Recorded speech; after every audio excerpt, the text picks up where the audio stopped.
In Module 20, we will be doing the final installation on the back wall. In this module, we will be using two-part epoxy. Time is of the essence when working with the two-part epoxy.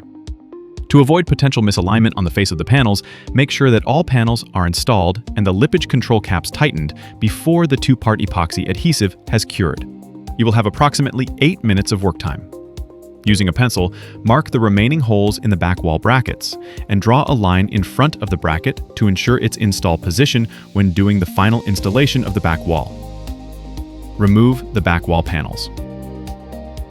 Prior to using the two-part epoxy, you first must purge the static mixing tip. To purge, squeeze the handle of the applicator gun until it releases a quarter-sized pile. Apply a heavy horizontal bead of translucent adhesive or sealant on the face of the back wall shower pan skirt at 3 inches above the shower pan. Apply a heavy horizontal bead of translucent adhesive or sealant on the face of the back wall seam skirt at 2 inches below the seam line. Apply a horizontal bead of two-part epoxy adhesive on the face of the back wall seam skirt at 1 inch below the seam line. Push the bottom panel into place, lining up the screw holes from the test fit. Use a bubble level to ensure it's plumb. Install the provided number 8 screws in the back wall brackets. Install 4 lippage control spacers on the top of the bottom back panel. Apply a 1/2 inch horizontal bead of two-part epoxy adhesive on the face of the back wall seam skirt at 1 inch above the top edge of the bottom panel.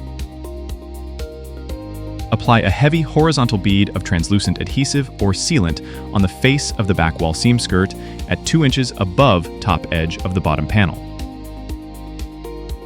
Rest the bottom edge of the top panel on the lippage control spacers at the top of the bottom panel. Push the upper panel into place, lining up the screw holes from the test fit. Use a bubble level to ensure it's plumb. Tighten the caps on the lippage control spacers to remove any misalignment between the faces of the top and bottom panels. Install the provided number 8 screws in the back wall brackets. Use a minimum of 3 screws in each bracket. Leave the lippage control spacers in until the end of the shower installation.